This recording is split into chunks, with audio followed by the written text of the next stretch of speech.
আসসালামু আলাইকুম রহমতুল্লাহি অবরকাতুহ।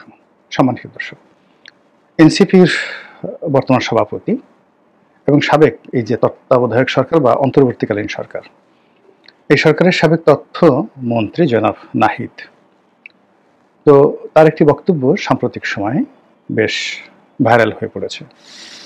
তিনি বেশ দুঃখ ভারাক্রান্ত হৃদয়ে বলেছেন যে তাদের সরলতার সুযোগ নিয়ে, তাদের বিশ্বাস, ভালোবাসা এবং আস্থার সুযোগ নিয়ে অনেক উপদেষ্টা তাদের সঙ্গে প্রতারণা করেছেন, ফ্রডুলেন্ট অ্যাক্টিভিটিস। এই প্রতারণার ফলে দল হিসেবে তারা ক্ষতিগ্রস্ত হয়েছেন, ব্যক্তি হিসেবে তারা ক্ষতিগ্রস্ত হয়েছেন, এবং একই সঙ্গে যারা প্রতারণা করেছে সে সকল প্রতারক যে উপদেষ্টা, তারা প্রায় সবাই দুর্নীতিতে একেবারে আকণ্ঠ নিমজ্জিত হয়ে পড়েছেন। জনাব নাহিদ তিনি হুঁশিয়ার উচ্চারণ করে বলেছেন যে সময় হলে তিনি তাদের মুখোশ উন্মোচন করবেন এবং তাদের নাম বলে দেবেন, এবং তথ্য সহকারে যেন কোনো স্কোপ না থাকে কিভাবে তাদের সঙ্গে প্রতারণা করা হয়েছে এবং কিভাবে তারা দুর্নীতি করছে, এবং এটা এই সময় রীতিমতো ভাইরাল। এরকম একটা পরিবেশ পরিস্থিতি তৈরি হবে, এদেশে যারা বোদ্ধা রাজনীতিবিদ রয়েছেন, রাজনৈতিক বিশ্লেষক রয়েছেন, তারা সবাই বলতেন। একটা সময় একজন সমন্বয়ক হান্নান মাসুদ, যিনি এই সময়টাতে নানা কারণে বিতর্কিত, তিনি একটি টেলিভিশন টকশোতে কেঁদে দিয়েছিলেন। তার সেই কান্না আমাকে ভীষণভাবে স্পর্শ করেছিল। তিনি বলেছিলেন যে যদি আমরা কোনো কারণে পরাজিত হই তাহলে ফাঁসির দড়ি আমাদের জন্য অপেক্ষা করছে। এই কথা বলতে গিয়ে তিনি কেঁদে দিচ্ছিলেন। এই গত এক বছরে সার্জিস কিংবা হাসনাত আবদুল্লাহ, তারা যে সাহস দেখিয়েছেন, শক্তি দেখিয়েছেন, উদ্যমতা দেখিয়েছেন, এটা ব্যক্তিগতভাবে আমাকে মুগ্ধ করেছে। তাদের প্রায় সব কিছুই আমাকে মুগ্ধ করেছে, এবং আমি অনেক দিন ধরে এরকম মেধাবী, অর্থাৎ হাসনাতের মতো এরকম সাহসী এবং মেধাবী যুবক আমি কখনো দেখিনি।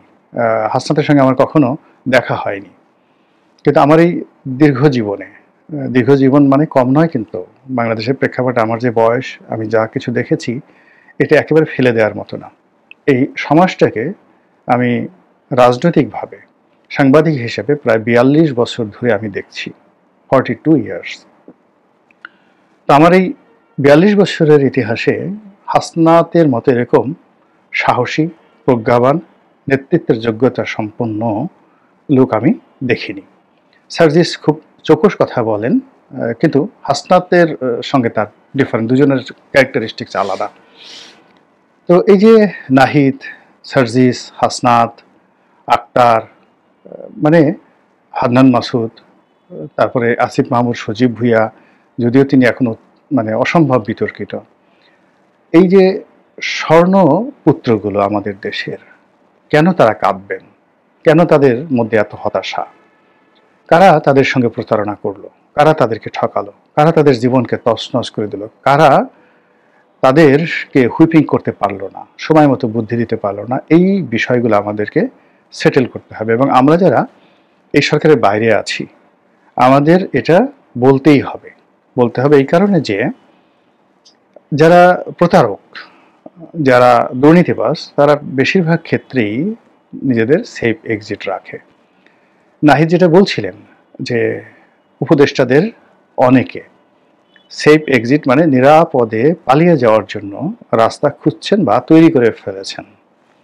সাংবাদিক মাসুদ কামাল বলেছেন যে এই সকল উপদেষ্টারা যখন ক্ষমতা ছাড়বেন তার আগেই এদের পাসপোর্ট সেইজ করতে হবে, বাতিল করতে হবে, অথবা এদের পাসপোর্ট জমা রাখতে হবে। বোঝার চেষ্টা করুন পরিস্থিতি কোথায় চলে গেছে। যে নাহিদের কথায়, যে হাসনাতের কথায়, যে সার্জিসের কথায় সারা বাংলাদেশ কাঁপত, এখন তারা এই বাংলাদেশে বলতে গেলে সবচেয়ে অসহায় হয়ে পড়েছেন, যেটাকে বলি আমরা মজলুম। তাদেরকে অনেকেই ব্যবহার করার চেষ্টা করেছেন। তারা সরল বিশ্বাস নিয়ে অনেকের কাছে যাওয়ার চেষ্টা করেছেন, অনেকের কাছে গেছেন, কিন্তু তাদের প্রতি রেহেম করা হয়নি। রহম, আরবিতে রহম যেটাকে বলা হয়, এটাকে হিন্দিতে বলা হয় রেহেম। তাদের প্রতি রেহেম করা হয়নি, বরং অনেক বড় বড় মানুষ তাদের অফিসে গেছে, তাদেরকে তারা ফোন করিয়েছে, তাদের দ্বারা স্বার্থসিদ্ধি করেছে। তারা বুঝতেও পারেনি যে একজন সমন্বয়ককে দিয়ে টেলিফোন করে, হাসনাতকে দিয়ে টেলিফোন করিয়ে কোনো ধড়িবাজ রাজনীতিবিদ বা কোনো উপদেষ্টা সেখানে অর্থ কামিয়ে নিয়েছে, স্বার্থ কামিয়ে নিয়েছে, এটা তারা বুঝতে পারেনি।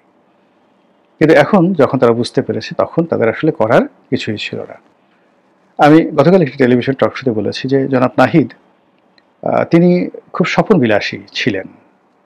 তা না হলে একটা মন্ত্রীর পদ ছেড়ে দিয়ে তিনি একটি রাজনৈতিক দলের নেতৃত্বে আসতেন না। এবং এখানে নাহিদদের সঙ্গে আমাদের যারা এই প্রজন্মে আমরা আছি, আমাদের ডিফারেন্স হলো আমাদের যে অভিজ্ঞতা, সেই অভিজ্ঞতাটা তারা সবসময় স্বপ্ন দিয়ে অতিক্রম করতে চেয়েছে। আমরা জীবনের যে যুদ্ধ, সেই যুদ্ধের হাতুড়ি দ্বারা যে জিনিসগুলো আমাদেরকে পিটিয়ে পিটিয়ে শিখতে বাধ্য করা হয়েছে, ঠিক সেই বিষয়গুলোতে পরবর্তী প্রজন্ম, এখন যারা নাহিদ যে ভুলগুলো করছেন বা করে ফেলেছেন, আগামীতে নাহিদের সন্তানেরাও একই ভুল করবে। এখানে যেটি দরকার সেটা হলো নবীন এবং প্রবীণের সম্মিলন। দুর্ভাগ্য, তারা যে সকল প্রবীণের কবলে পড়েছেন এরা সবাই চরিত্রহীন, ধড়িবাজ, ব্যক্তিগত জীবন তাদের কিচ্ছু নেই, না ধর্ম, না কর্ম, না সফলতা, না শান্তি, না সুখ, কোনো কিছু নেই।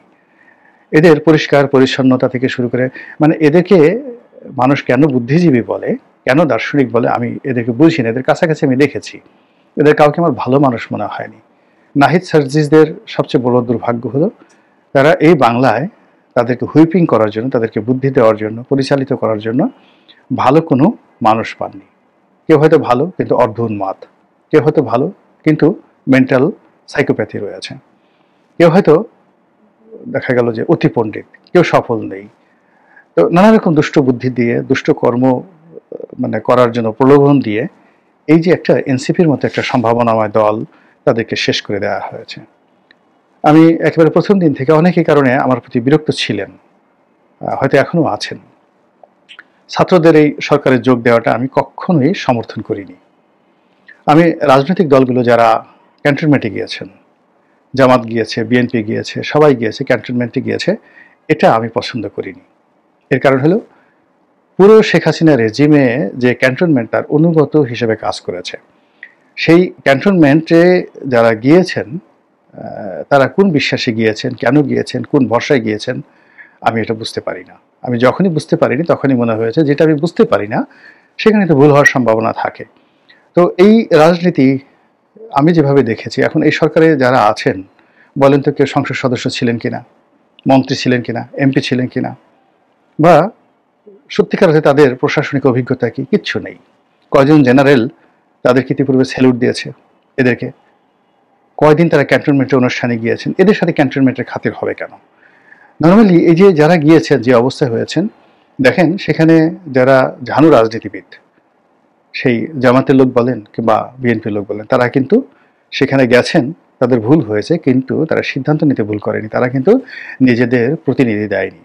সেখানে সেই এনসিপিকে ব্যবহার করে, ছাত্রদেরকে ব্যবহার করে, কোথা থেকে কাদেরকে এনে কিভাবে যে এরকম একটা ক্যাবিনেট গঠন করা হলো, এইভাবে তাদেরকে শপথ নেওয়া হলো, কোথা থেকে ইনুস সাহেবকে আনা হলো, ইনুস সাহেব আবার এক গাদা সে তার ব্যক্তিগত সহকারী নিয়ে আসলেন, এক গাদা উপদেষ্টা নিয়ে আসলেন, কোথা থেকে তাসনিম যারা আসলো, তাসনিম যারার সাথে নাহিদের কি সম্পর্ক, আক্তারের কি সম্পর্ক, হঠাৎ করে এসে এই এনসিপির উপর এই তাসলিম যারাকে চাপিয়ে দেওয়া হলো। এখন এই যে তাসলিম যারা, আমরা কি একটা নির্বোধ জাতি? আমরা এই মেয়েটাকে চিনি যে সে ইন্টারনেটে স্বাস্থ্য বিষয়ক বিভিন্ন রকম বক্তৃতা দেয়।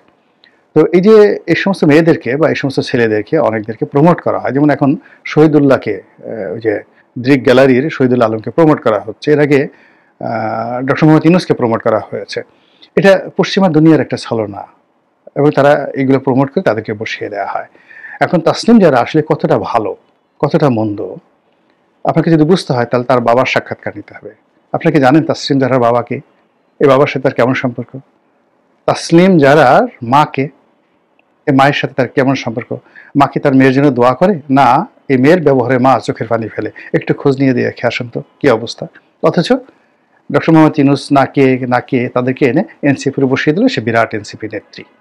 এই হলো অবুঝ বাঙালি, এই হলো আবেগী বাঙালি। আর সেই আবেগী বাঙালির কবলে পড়ে এই যে আমাদের একটা বিপ্লবের নায়ক, মহানায়ক, তারা আজ যে দুর্বিষহ জীবন যাপন করছে, এটা কার কি এমন লাগছে জানি না, কিন্তু আমার কিন্তু ভালো লাগছে না। আমার কাছে এখনো মনে হচ্ছে যে এনসিপিতে অনেক টাউট, বাটপার, দুষ্ট, বদমায়েশ, মবকারী আছে, কিন্তু তারপরে শীর্ষ নেতৃত্বের বিরাট অংশ এখনো তারা যেভাবে সৎ আছে, অনেস্ট আছে,